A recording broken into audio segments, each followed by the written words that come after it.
So it's been a little while since I've done a silent film review, and what a movie to come back with. Faust is about this deal between an angel and the devil. And the devil thinks that mankind is just evil and is at its heart and core evil and incapable of absolute love. And the archangel is like, no, that's not the case. So they make a bet, and the devil is like, well, if I can make this good man Faust, an alchemist, a healer, a doctor, no less, come to the dark side, so to speak, then I will win the earth.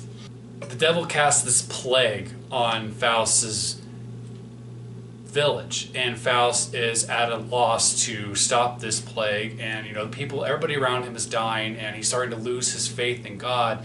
And the devil appears before him and says, I can give you ultimate power. I can give you the power to save the ones that you love, to save your neighbors. And he even gives him like a trial day to sort of test it out. And of course, Faust does eventually give in because he realizes that he can do some real good with this power. But of course, with this power, he eventually does become corrupted and uses this power for personal gain, to fall in love and to seduce this woman that he is really infatuated with. But he eventually realizes how harmful these powers are and how wrong it is to circumvent somebody else's will. And that's like one of the big themes of the movie is redemption, and how a person can go to darkness, but it's just as easy for them to come back from it as well. And man, this movie it's amazing. It's one of the most visually stunning movies I've ever seen. I mean, just the scale of the first 15 minutes where the angel and the devil are talking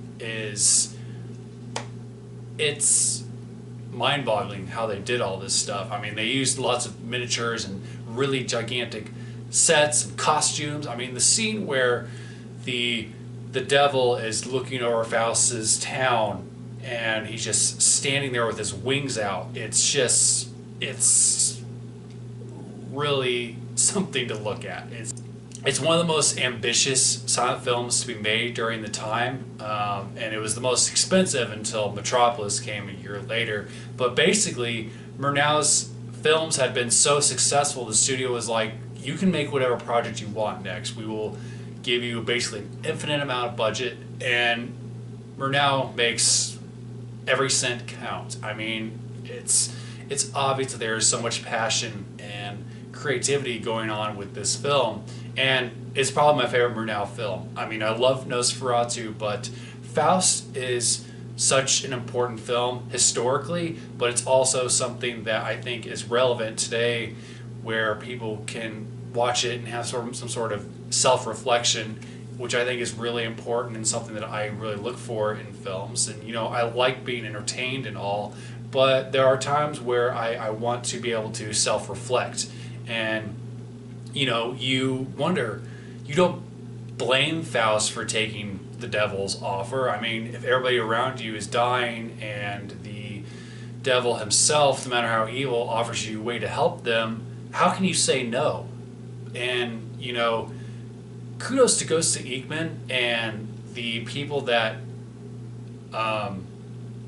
did his makeup, because I legitimately thought that old Faust and when he makes himself younger were two different actors. But they're both played by Ghost of Ekman, and that's how good the makeup and the acting is, because the Faust at the beginning of the film is an old man, he's an alchemist, and you can tell he's very, very tired. But when he becomes younger, he's obviously more energetic and a little bit more selfish too.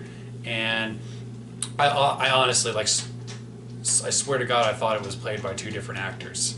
And then Emil Jannings, who portrays the devil, is really great. He goes from being terrifying to funny in some scenes too, and that's weird to say because he's such an imposing figure and somebody who's so manipulative.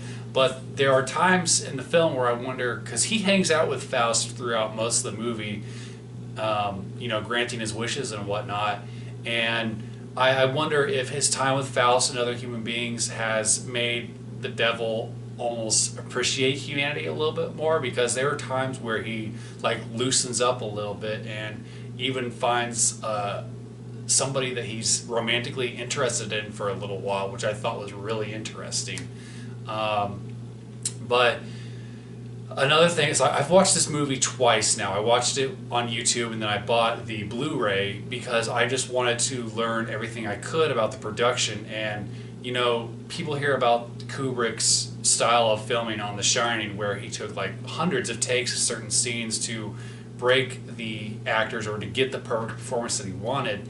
And Murnau was a lot like that on Faust. And some of that wasn't just because he wanted to get the perfect performance, but things that people don't realize back then was that they didn't have the film preservation techniques that we do now. I mean, everything is digital, but back then they shot everything on film and the film was very fragile.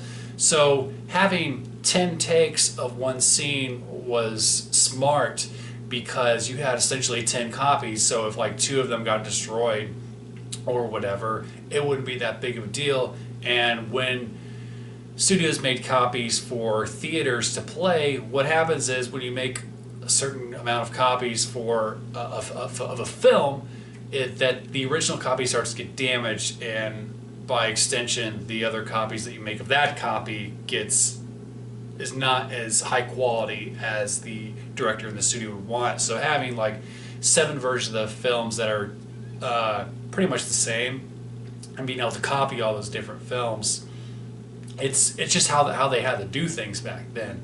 The actress that I could tell had the most difficult time on this. I mean, it shows on screen because it's her performance is really heartbreaking. It's the actress that plays Faust's love interest in the film. You know, she ends up getting pregnant, and he kind of discards her after having a good time with her and deciding that he's done, before he has his change of heart and realizing that he's seriously screwed up.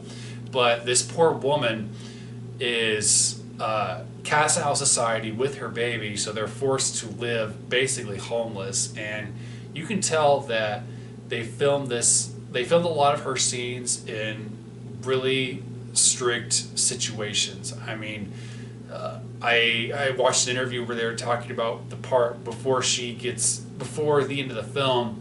I don't want to spoil it, but there's a part where she gets dragged by the chain, like she's got a chain around her wrists and her neck, and you can see her get dragged in the film, and apparently those chains were real, like it was the real deal. You know, I also read some statements from her family and friends of hers that said that while she absolutely hated it in the moment, years later she has come to realize that her performance in the film is absolutely brilliant, and that she really loved Murnau for the rest of her life and had a great relationship with them. And it's kind of mind-boggling to think about, you know, this person got the best out of you by treating you like shit, but then to realize that, oh, well, it's part of my art. And you know, there's that fine line of wondering, you know, is that okay? And I really don't have a good answer for that. I could, as an aspiring director myself, I could never bring myself to do something like that to somebody. And there are actors that absolutely put themselves through the shit of their own free will, and I think that's all fine and dandy, but there are directors like Murnau and Kubrick who just put their actors and actresses through the ringer whether they want to or not. And I'm interested to see what people think of that sort of thing. It's kind of crazy. But Faust is one of the best silent films of the era. I don't think it's as easy to watch from a casual movie experience as, like, say, Nosferatu. So I think that starting out with something like Nosferatu that is based off of, you know, Dracula is easy enough to start with. And if you want more, you should definitely watch Faust. But Faust is hands down Murnau's masterpiece. It's one of the movies that I will think about when I think of the name, and he's my favorite silent film director. I mean, it's clear that he was ahead of his time, and Faust. Have you seen it? What do you think of it? What's your favorite silent film? What's your favorite movie of Murnau's? Comment below. Let me know. My books are available on ebook and paperback. Thanks as always for watching. Bye.